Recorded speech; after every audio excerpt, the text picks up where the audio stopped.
สบายดี FC ไทยลาวเบิดทุกคนเนาะมื้อนี้มีข่าวออกมาอีกแล้วเนาะทุกคนคือข่าวนี้เลยเนาะอ่าองค์การกวดสอบแห่งรัฐกวดพบว่ามีการละเมิดวินัยงบประมาณแห่งรัฐเนาะทั้งเบิด 37,600 ตื้อกว่ากีบเนาะเก็บคืนได้เพียงแต่ 7,000 ตื้อกว่ากีบเนาะหายไป 36,00 ตื้อกว่ากีบเนาะทุกคน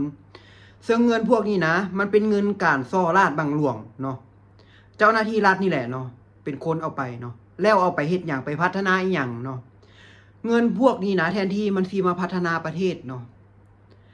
ถ้าอันนี้ระยะ5ปีเนาะที่ก้าวมานี่เขียวลืมบอกเนาะระยะ5ปีเนาะถ้าหากว่า50ปีเนาะที่ผ่านมามีการโกงแบบนี้ตลอดระยะ5ปีเนี่ยประเทศชาติได้รับความเสียหายแทนที่เงินพวกนี้เนาะมันควรสิได้รับเอามาพัฒนาประเทศเนาะเอามาพัฒนาโครงสร้างพื้นฐานของประเทศแต่พัดบ่แมนเนาะเอาไปใช้จ่ายฟุ่มเฟือยบ่มีประโยชน์หยังแล้วก็บ่ฮู้ว่าแม่นไผเป็นคนเอาไปเนาะบ่มีการชี้แจงใดๆทั้งสิ้นเนาะรัฐบาลนี่ควรออกมาชี้แจงเรื่องพวกนี้ให้ประชาชนได้รับรู้เนาะแล้วก็ควรมีการลงโทษอย่างแท้จริงเนาะบ่แม่นรายงานดอกไม้แล้วเนาะเรื่องนี้มันเป็นเรื่องสำคัญระดับชาติได้พวกเจ้าเฮ็ดลิ้นๆบ่เนาะคนที่ได้เดือดร้อนคือประชาชนเนาะมันควรเอาจริงเอาจังกับการโกงกับการคอร์รัปชันนี้ได้แล้วเนาะเบิ่งสภาพบ้านเมืองเฮาถนนหนทางเนาะแทนที่คนจีนนี่นะคนจีนคนเวียดนามเขามาลงทุนเขามาสร้างโรงงานอยู่บ้านเฮาถนนหนทางนะมันควรจะเป็นหนทางลาดยางได้บ่แม่นหนทางขี้ฝุ่นอย่าง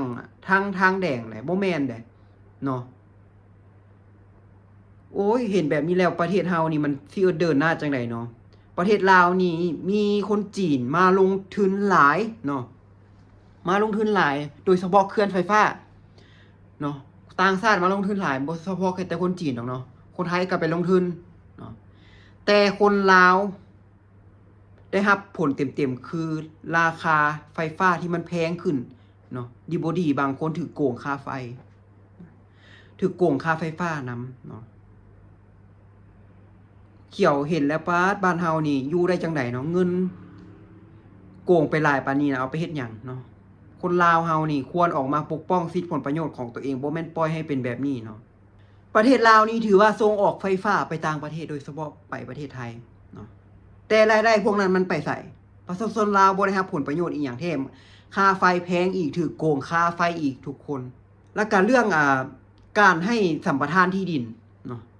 99ปีทุกคนว่ามันยุคใด99ปีเนาะ50ปี99ปีสัมปทานไปเนาะดินบางคนก็ถูก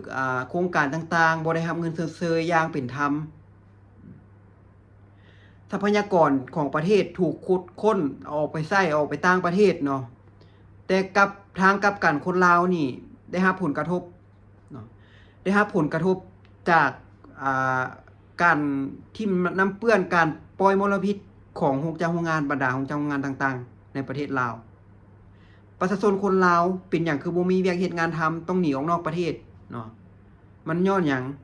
ย้อนว่าเอาคนต่างประเทศเอาคนจีนเอาคนบ้านเขานี่มาเฮ็ดเวียกเฮ็ดงานเนาะย้อนว่าการศึกษาเฮาฝีมือแรงงานบ้านเฮามันบ่สามารถตอบโจทย์กับโรงงานกับทักษะแรงงานที่เขาต้องการทรัพยากรธรรมชาติเนาะทรัพยากรของประเทศนี้ถูกขุดค้นไปแต่ละปีเนาะแต่ประเทศลาวเฮาคนลาวเฮาจนลงเนาะนี่แหละมันเอิ้นว่าการขายชาติอย่างแท้จริงประชาชนบ่ได้รับผลประโยชน์ประชาชนได้รับความเดือดร้อนเนาะแทนที่ว่าประชาชนเป็นเจ้าเนาะเป็นเจ้าแบบใดเนาะบ่มีเลยเนาะเว้าไปซื่อๆเนาะตัวประชาชนไปซุมื้อประชาชนได้แต่เฮ็ดใจเนาะมื่นตาปิบๆเนาะเบิ่งรัฐบาลโกงชาติโกงเมืองอย่างตัวอย่างเคสนี้เนาะคนจีนปล่อยน้ำเปื้อนเนาะปล่อยสารเคมีเฮ็ดให้งัวของประชาชนนี่ตายเนาะทุกคนแล้วไผสิรับผิดชอบเรื่องแบบนี้เฮาไปเบิ่งคลิปกันก่อนทุกคนโอ้นี่เด้อน้ำยาที่ว่าแตกจีนปล่อยจากเขื่อนจากอ่างน้ำยามันลงสู่ห้วยนี่งัวกินนี่ตายเบิดโอ้น้ำเคมีบ่ดีงัวกินนี่แหละตายโอ้เจ้าเลยโอ้บ่ปล่อยลงมาแม่ผลกระทบจากการปล่อยน้ำยา เคมีจากอ่างบ่มคำจีนอยู่บ้านน้ำเกาะคุ้ม4บ้านเตยเนาะเด้อเมืองแปกแข่งเสียงควงเด้อ ทุกคนเชื่อบ่ว่าเคสแบบนี้นะรัฐบาลบ่ได้สนใจได้รัฐบาลบ่ได้สนใจกับประชาชนเลยประชาชนสิเดือดร้อนสิอยู่สิกินจังใดเนาะรัฐบาลนี่ควรล่มละลายได้แล้วเนาะควรเปลี่ยนได้แล้วเนาะคันนั้นบริหารบ่ได้แล้วเอาคนเอาไว้หนุ่มเอาคนที่เขามีหัวคิดประดิษฐ์สร้างหัวคิดใหม่ยุคสมัยใหม่นี่มาบริหารบ้านเมืองเนาะถ้าปล่อยไปแบบนี้นะคนที่ลำบากคือประชาชนคนลาวแล้วก็คนที่มันออกมาปกป้องรัฐบาลโกงชาติบ้านเมืองรัฐบาลคอร์รัปชันประเทศนี่แหละเนาะสุดท้ายมึงกับบ่ม่มมาขายแฮงอยู่ต่างประเทศอันพวกที่มาออกมาปกป้องอันรัฐบาลโกงชาติเนี่ยมึงมืนตามึงแน่ว่ารัฐบาลนี่เขาซอยอหย่างมึงแน่เนาะบ่เห็นที่ซอยหยังมีแต่โกงกินขายชาติขายแผ่นดินถนนหนทางยามแล้งกับขี้ฝุ่นยามฝนกับขี้ตมเนาะหนทางสัญจรไปมาทั้งที่ว่าเป็นถนนเส้นหลักได้นั่นถ้าเป็นแบบนี้นะทุกคนคิดว่านักท่องเที่ยวต่างชาติเขาอยากมาเที่ยวบ่เนาะย้อนแบบนี้แหละเนาะย้อนการบริหารจัดการนี่แหละเฮ็ดให้บ้านเฮานี่ต้องตกอยู่ในสถานการณ์ที่ยากลำบากเนาะกลืนบ่เข้าขายบ่ออกเนาะ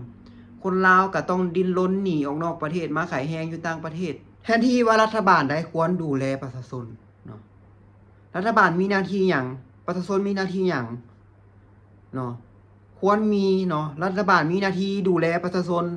ชนมีควรเนาะควรจะได้รับสิทธิผลประโยชน์จากรัฐบาลเพราะรัฐบาลกินเงินภาษีของประชาชนเนาะประชาชนมีสิทธิ์เป็นเจ้าเนาะคำนี้ยังใช้ได้อยู่บ่หรือว่าเป็นคำเว้าซื่อๆปฏิบัติบ่ได้เนาะฝากไว้ให้คิดสำหรับนี้คลิปนี้เขียวต้องขอตัวลาไปก่อนเนาะคิดเห็นจังไดก็คอมเมนต์มาเบิ่งเนาะทุกคน